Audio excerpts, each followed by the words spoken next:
আজি এক বিশেষ ঠাইত মই উপস্থিত হলোহি আৰু সেই বিশেষ ঠাইডোখৰ হৈছে শংকৰদেৱ শিক্ষা নিকেতন গহপুৰ। বৰ্তমান আধুনিকতা তথা যান্ত্ৰিকতাৰ সময়ত মোবাইলৰ প্ৰতি আসক্ত নোহোৱাকৈ ল'ৰা-ছোৱালী ডাঙৰ কৰাটো অভিভাৱকৰ কাৰণে এক প্ৰত্যাহ্বান হৈ পৰিছে। ঠিক তেনে সময়তে গহপুৰৰ এই শিক্ষানুষ্ঠানত এক সুন্দৰ ঘৰুৱা পৰিৱেশৰ মাজত খেলা-ধূলা তথা আধ্যাত্মিকতাৰে ইয়াত ল'ৰা-ছোৱালীবিলাকক শিক্ষা দিয়া হয়। লগতে ইয়াত ল'ৰা-ছোৱালীয়ে সাঁতুৰিবৰ কাৰণে সুন্দৰ ছুইমিং পুলৰো ব্যৱস্থা কৰা আছে। চাওকচোন, মই আপোনালোকক অলপমান পৰিৱেশটো ইয়াৰ দেখুৱাবলৈ চেষ্টা কৰিছোঁ। সঁচাকৈয়ে পৰিৱেশটো খুব শান্তি তথা সুন্দৰ পৰিৱেশ। চাওকচোন চাৰিওফালে। আৰু ইয়াতে আপোনাৰ আছে স্কুলৰ ভিতৰতে আছে এভাগ নামঘৰ। ইয়াত আহি পেলাই আপুনি সেৱাও কৰিব পাৰে। মই অৱশ্যে জাতীয় পোছাক পৰিধান কৰা নাই বাবে বাহিৰৰ পৰাই সেৱা কৰিলোঁ আৰু মোকে দেখি ল'ৰাটোৱেও সেৱা কৰিলে।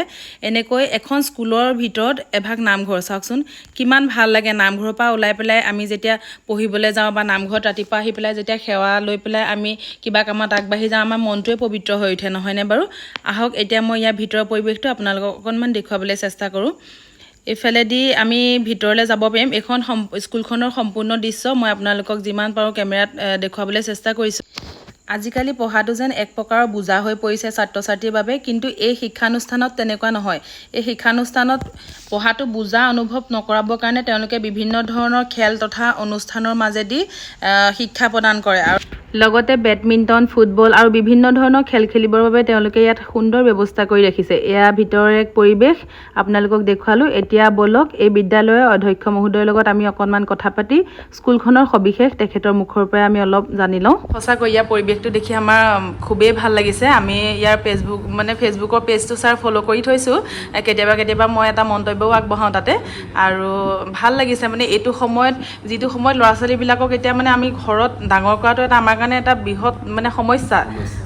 সেইটো সময়ত আপোনালোকে প্ৰায় ইয়াত কিমান আছে আপোনালোকৰ ষ্টুডেণ্ট ছাৰ? 1000 ছাত্ৰ-ছাত্ৰী। ইমানখিনি ষ্টুডেণ্ট আপোনালোকে ছাৰ কেনেকৈ পাৰিছে এতিয়া আমাৰ যিটো শ্লোগান, হয় ছাৰ, আধুনিকতা, হয়, আমি কাৰণ আধুনিক হ'বই লাগিব, সময়ৰ লগত আগবাঢ়িব লাগিব, আধ্যাত্মিকতাৰ লগত লাগিব। হয় হয়, মহাপুৰুষ শ্ৰীমন্ত শংকৰদেৱ গুৰুজনাই আমাক দি থৈ গৈছে সংস্কাৰখিনি। আধুনিকতা, আধ্যাত্মিকতা আৰু সামাজিক দায়বদ্ধতা। ছাত্ৰ-ছাত্ৰীসকলক অকল পঢ়া শুনা কৰিলে নহ'ব, সামাজিকভাৱে যে দায়বদ্ধ হ'ব লাগিব সেই কথা শিকাইছোঁ। আৰু লগতে সংস্থাপনলৈকে যাতে আমি লৈ যাব পাৰোঁ। মাক বাপেকে কাৰণ এটা ল'ৰা বা ছোৱালীক ডাঙৰ কৰে, যাতে ভৱিষ্যতে খুব ভালদৰে সংস্থাপিত হয় আৰু ভাল মানুহ হয়।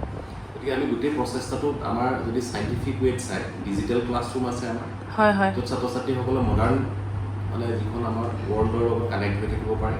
আৰু নামঘৰত কিন্তু সন্ধিয়া প্ৰাৰ্থনা কৰিবলৈ যায়, য'ত নিজৰ ৰুটছটোক চিনি পায়, কালচাৰটো চিনি পায় আৰু নিজে ভাল হিচাপে থাকে, ভাল মানুহ হিচাপে গঢ়ি তুলিব পাৰে। আৰু এইটোক আমাৰ অসমীয়া সমাজৰ বাবে বা আমাৰ অসমীয়া হিচাপে আমি স্বাভিমানেৰে ক'ব পাৰোঁ যে গুৰুজনাই আজিৰ পৰা 600 বছৰ আগতে আমাক এটা চাইণ্টিফিক ৱেত আমাক জাতিটোক আগবাঢ়িবৰ বাবে এটা ৱে দি থৈ গৈছিল, যিটো আমি ক'ৰবাত আমি চাইণ্টিফিক ৱেত আগবঢ়াই নিয়াত ক'ৰবাত গাফিলতি কৰিছোঁ। কিন্তু আমি শংকৰদেৱ শিক্ষা নিকেতন গহপুৰ যিহেতু 2020 চনত আমি ষ্টাব্লিছ হৈছোঁ শৈলজা সংকল্প ট্ৰাষ্টৰ অধীনত, গতিকে আমি কাম কৰি আছোঁ ছাত্ৰ-ছাত্ৰীসকলক। এতিয়া আমাৰ ছাত্ৰ-ছাত্ৰীসকলে এইমছ ভুৱনেশ্বৰত পঢ়ি আছে, যিখন মেডিকেলৰ সৰ্বভাৰতৰ এখন উচ্চ শিক্ষা প্ৰতিষ্ঠান, আৰু য'ত বিজ্ঞান শিক্ষাৰ উচ্চ শিক্ষা প্ৰতিষ্ঠান IIT পঢ়ি আছে, NIT পঢ়ি আছে। দিল্লী ইউনিভাৰ্চিটি আণ্ডাৰত এইবাৰ আমাৰ 5জন ছাত্ৰ-ছাত্ৰীয়ে ছিট পাইছে, য'ত লেডি শ্ৰীৰামত পঢ়ি আছে, ৰামজাছত পঢ়ি আছে ফিজিক্সত মেজৰ লৈ, তাৰপাছত দেশবন্ধুত আছে আৰু ইন্দ্ৰপ্ৰস্থত আছে। তেনেকৈ গোটেইখিনিতে আমাৰ ছাত্ৰ-ছাত্ৰীয়ে যেতিয়া অসমৰ পৰা গৈ দিল্লী ইউনিভাৰ্চিটিত পঢ়ি আছে আমাৰ শংকৰদেৱ শিক্ষা নিকেতন গহপুৰৰ পৰা, নিশ্চিতভাৱে এটা দিনত তেওঁলোক গৈ পেলাই তেওঁলোকে যে এডমিনিষ্ট্ৰেটিভ অফিচাৰ হ'ম বুলি কৈছে, কোনোবা IAS হ'ব, কোনোবা IPS হ'ব, তেতিয়া আমি যিটো কালচাৰ এডপ্ট কৰাই পঠাইছোঁ সেই কালচাৰটো তেওঁলোকে তেতিয়া এটা ছিষ্টেমলৈ আনিব পাৰিব। আৰু তেওঁলোকে ডেফিনেটলি সেই কালচাৰটোৰ যোগেদি যেতিয়া কাম কৰিব তেতিয়া অসমখনৰ উন্নতি হ'ব। গতিকে আমাৰ এটা বৃহৎ স্বাৰ্থ লৈ পেলাই আমি আগবাঢ়িছোঁ। গতিকে আমি নিশ্চিতভাৱে মাক বাপেকৰ এই সময়ত যিটো সমস্যা, মোবাইলৰ সমস্যা ঘৰত থাকিলে মোবাইলৰ পৰা আঁতৰাই আমি ৰাখিছোঁ যদিও, কিন্তু আমি এনেকুৱা নহয় যে মোবাইলৰ পৰা আঁতৰাই ৰাখিছোঁ। ডিজিটেল ক্লাছৰুম বা আমাৰ কম্পিউটাৰ লেব আছে, য'ত ইণ্টাৰনেট এক্সেছ আছে, তাত তেওঁলোকে জানিবলগীয়া তথ্য গোটেইখিনি মোবাইলৰ পৰা জানিব। আমি ইণ্টাৰনেটৰ পৰা জানিব বা কম্পিউটাৰ লেবৰ পৰা জানিব, মোবাইলটোক আমি ব্যৱহাৰ কৰিব লাগিব। ৰাতিপুৱা 5টা বজাত গোটেই ছাত্ৰ-ছাত্ৰী উঠে, শিক্ষাগুৰুসকল ইয়াত উঠে, যোগ প্ৰাণায়াম কৰে, যিটো সময়ৰ আহ্বান, বা আমি ফিজিকেলি মেণ্টেলি ফিট থকাটো দৰকাৰ। আমি সন্ধিয়া প্ৰাৰ্থনা কৰাওঁ, দিনত ক্লাছ কৰাওঁ, ইভিনিং খেলা ধূলাৰ কাৰণে ইনডোৰ গেম আউটডোৰ গেমৰ পৰা ধৰি গোটেই ব্যৱস্থা আছে য'ত ছাত্ৰ ছাত্ৰীসকলে বণ্ডিং আজিকালি নিউক্লিয়াৰ ফেমিলি এটা ল'ৰা বা এজনী ছোৱালী য'ত কথা পাতিবলৈ লগ নাই খেলিবলৈ লগ নাই এইটো সময়ত ডেফিনেটলি এইটো এবনৰ্মেল গ্ৰ'থ বুলি কয় যিটো আমাৰ গ্ৰ'থটো আমাৰ এইটো সময়ত যেনেকৈ প্ৰপাৰ হ'ব লাগে ইয়াত 6ৰ ষ্টুডেণ্টে যেতিয়া বন্ধু পায় সেই বন্ধুৰ লগত ভালদৰে সময় কটাব পাৰে পঢ়িব পাৰে খেলিবলৈ সময় পায় গতিকে অভাৰঅল এটা সন্তান যেতিয়া ভালদৰে গ্ৰ'থ হ'বৰ কাৰণে যিখিনি পৰিৱেশ লাগে আমি দিবলৈ চেষ্টা কৰিছোঁ সেইকাৰণে আজি 5 বছৰৰ ভিতৰতে গোটেই অসমৰ ৰাইজে আদৰি লৈছে সকলো ইয়াত পঢ়িবলৈ আপোনালোক গোলাঘাটৰ পৰা আহিছে গোলাঘাটৰ ইয়াৰ আগৰ ইয়াতে গোলাঘাট আপোনাৰ কাজিৰঙা নিকেতনৰ আমাৰ 4জন ষ্টুডেণ্টে এবাৰ এডমিশ্যন লৈছে প্ৰায় 94, 95, 92 এনেকুৱা পাৰ্চেণ্টেজ পোৱা যোৱাবাৰ তাৰ আগৰবাৰ এজন ল'ৰা প্ৰধান আচাৰ্য যিখন আমাৰ কাজিৰঙা নিকেতনৰ তেওঁৰ ভতিজাক ইয়াত পঢ়ি গৈছে তেনেকৈ প্ৰায় যোৰহাটৰ পৰা আছে কলিয়াবৰৰ পৰা আছে তেনেকৈ অসমৰ সকলো জেগাৰ পৰা ছাত্ৰ ছাত্ৰীসকল অহাৰ আচল উদ্দেশ্যটো হৈছে যে আমাৰ যিটো লক্ষ্য উদ্দেশ্য সেইটো মানুহে বুজি পাইছে আমি আশা কৰিম ভৱিষ্যতে ইয়াৰ পৰা এটা নতুন প্ৰজন্ম পাম যিটো প্ৰজন্ম সমাজখনৰ দায়বদ্ধতা বুজি পাব হয় ছাৰ আৰু এনেকুৱা হয় নেকি যে কেতিয়াবা ল'ৰা ছোৱালীবিলাকে আহি প্ৰথমতে অকণমান দিগদাৰ পায়হি আপোনালোকেতো যথেষ্টখিনি তেওঁলোকক সময় দিবলগীয়া হয় তেনেকুৱা অকণমান তেনেকুৱাও চাগে মানে দিগদাৰটো পাবই প্ৰথম কথা নিজে কাপোৰ ধুব লাগে নিজে 5জন নিজৰ বন্ধুৰ লগত ৰুম শ্বেয়াৰ কৰিব লাগে 4জনৰ লগত শ্বেয়াৰ কৰিব লাগে খাবলৈ লাইনত থাকিব লাগে বাথৰুম কমন ইউজ কৰিব লাগে যিটো আজিকালি ল'ৰা ছোৱালীয়ে ঘৰত ডাইনিঙত যি খাবলৈ বিচাৰে তাকে খাবলৈ মাক গতিকে এই গোটেইখিনিৰ পৰা আঁতৰাই যদি আমি হোষ্টেলৰ পৰিৱেশলৈ লৈ আহোঁ কিন্তু আমাৰ ডাঙৰ মানুহেই সেই চেলেঞ্জটো ফেচ কৰিব গতিকে সেই সৰু ছাত্ৰ ছাত্ৰী এজনে সেই চেলেঞ্জটো ফেচ কৰিবৰ কাৰণে ডেফিনেটলি কষ্ট হ'ব সেইকাৰণে আমি